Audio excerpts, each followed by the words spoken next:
नमस्कार मित्रों, हाजिर हूं मैं आज ज्योतिषी विषय के एक ऐसे योग के बारे में चर्चा करने के लिए जो आमतौर पर आम सभी की कुंडली में देखने को मिल जाता है, पर इसका क्या प्रभाव होता है और क्या आपको निगेटिव फल मिलते हैं, उसके बारे में आज मैं चर्चा करने के लिए बैठा हूं। उस ज्योतिष योग का नाम है चंद्र मंगल योग। अक्सर आप अपनी कुंडली को उठा के देखते होंगे तो चंद्रमा और मंगल की युति आपको अपने कुंडली में मिल जाती है। जैसा कि मित्रों, चंद्रमा हमारे मन के, हमारे इच्छाओं के, हमारी चेतना के और हमारे अंदर खून जो रक्त बहता है उसके कारक हैं। मंगल हमारे उत्साह के, हमारे कर्म के, हमारे विश्वास के और हमेशा अपने आप को आगे रखने वाले ग्रह हैं मंगल। चंद्रमा और मंगल की युति यदि मित्रों मेष लग्न हो, कर्क लग्न हो, वृश्चिक लग्न हो, मकर लग्न हो, तो ऐसी लग्नों में अगर चंद्रमा और मंगल की युति होती है तो यह प्रबल राजयोग का कारक बनता है। जैसा कि मित्रों लग्न ये हो और किस भाव में बने तब उसका मैं चर्चा करने जा रहा हूं। यदि प्रथम भाव में, लग्न में, द्वितीय भाव में, तृतीय भाव में, नवम भाव में, दशम भाव में, एकादश भाव में तथा केंद्र या त्रिकोण में यदि यह कहीं बनते हैं, इसके परिणाम बड़े अच्छे व सुखद मिलते हैं।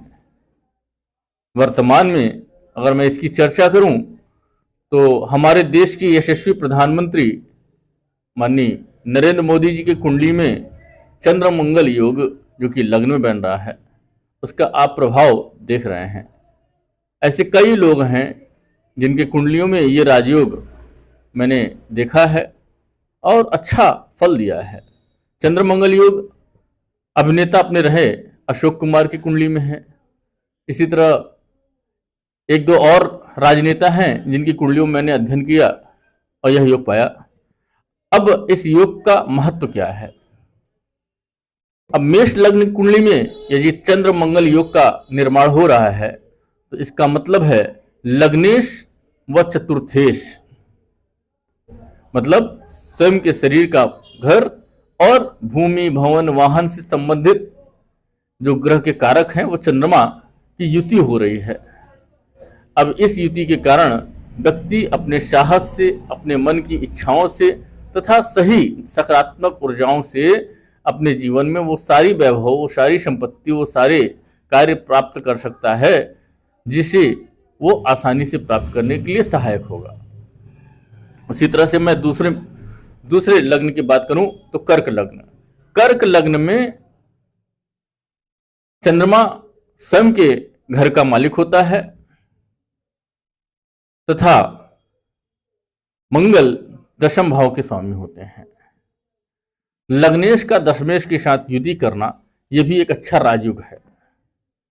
ऐसा व्यक्ति राजनीति में उच्च सफलता प्राप्त करता है, मंत्री प्राप्त करता है तथा अच्छा वैभव, अच्छी गाड़ी, अच्छे शरीर, अच्छी सोच वाला होता है, परोपकारी होता है, लोगों का चिंतन करने वाला होता है, सबके साथ उसके अच्छे मधुर संबंध होते हैं तथा वो भावनाओं पे काबू करने वाला होता है। इसी तरह मित्रों वृश्चिक लग्न की मैं बात करूं और किसी भी तरह से लग्न में या फिर केंद्र के किसी भाव में या नवम पंचम में इस योग का अगर निर्माण हो रहा हो तो इसका फल अति उत्तम प्राप्त होगा। हमारे देश के यशस्वी प्रधानमंत्री माननीय नरेंद्र मोदी जी की कुंडली में वृश्चिक लग्न है तथा लग्न में ही चंद्रमा और मंगल की युति बनी हुई है। अगर मैं उस लग्न की चर्चा करूं तो पहला तो लग्न में मंगल लग्नाधिपति योग बना के बैठा हुआ है। दूसरा, चंद्रमा और मंगल की युति होने से चंद्र मंगल योग का निर्माण हुआ। तीसरा, केंद्र और त्रिकोण का चंद्रमा नवम भाव का स्वामी और मंगल लग्न का स्वामी होके केंद्र और त्रिकोण का राजयोग बना रहा है।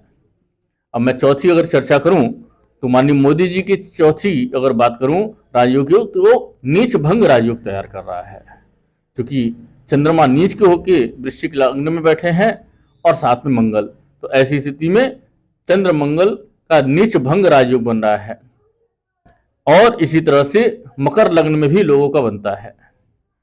अब मैं मोदी जी की कुंडली के हिसाब से बात करूं तो स्पष्ट तौर पे देखा जाता है कि माननीय मोदी जी के विरोधी उन्हें परास्त नहीं कर पाते हैं, किसी क्षेत्र में उन्हें परास्त नहीं कर पा रहे हैं। और लगातार मोदी जी का जो यश है, कीर्ति है, वैभव है, वो लगातार बढ़ रहा है। देश में, विदेश में, युवाओं के बीच में, बच्चों के बीच में, महिलाओं के बीच में एक अद्भुत छवि है उनकी। ये कह सकता हूं कि ऐसा यशस्वी प्रधानमंत्री, क्योंकि एक ही लग्न में एक ही 2 ग्रह की वजह से कई राजयोग से तैयार हो रहे हैं। यह राजयोग किसी छोटे मोटे राजयोग में नहीं आता है, क्योंकि है तो छोटा, दिखने के लिए तो बहुत छोटा है, पर इसका प्रभाव अत्यंत प्रभावशाली है, क्योंकि मंगल सेनापति है और चंद्रमा हमारे मन का कारक है। और जब मन का कारक और चंद्रमा सेनापति दोनों एक साथ मिल जाए तो ऐसा व्यक्ति कहीं भी किसी भी क्षेत्र में पराजित हो ही नहीं सकता है।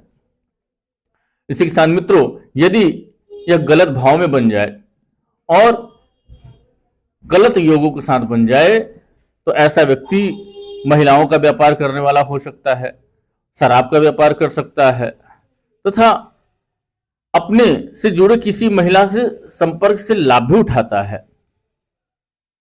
और तो और यह ग्रह ऐसा है कि हर क्षेत्र में सफलता प्रदान करने के साथ साथ अगर यह नकारात्मक ऊर्जा प्रदान कर रहा है तो ऐसा व्यक्ति हिंसक हो सकता है।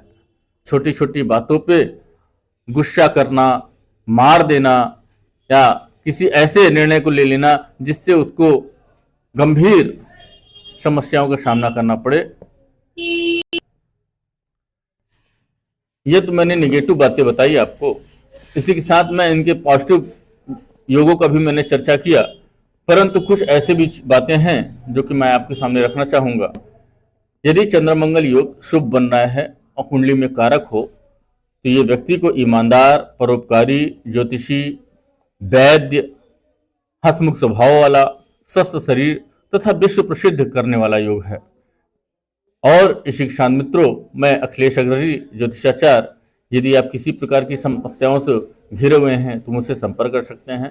मेरा संपर्क सूत्र 83 170 74 895 है। धन्यवाद मित्रों। मैं अखिलेश अग्रणी ज्योतिषाचार्य, आपके लिए दिन शुभ हो।